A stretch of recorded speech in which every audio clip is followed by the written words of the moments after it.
My family loves when I make homemade candied orange peels.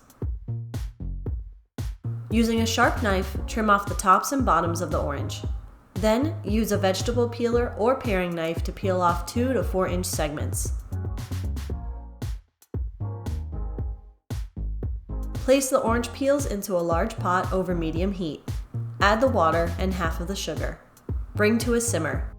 Allow to simmer for 20 minutes or until the peels look soft but still retain their vibrant color. After 20 minutes, stir in the vanilla extract and turn off the heat. Let the peels rest in the sugar syrup for another 10 minutes.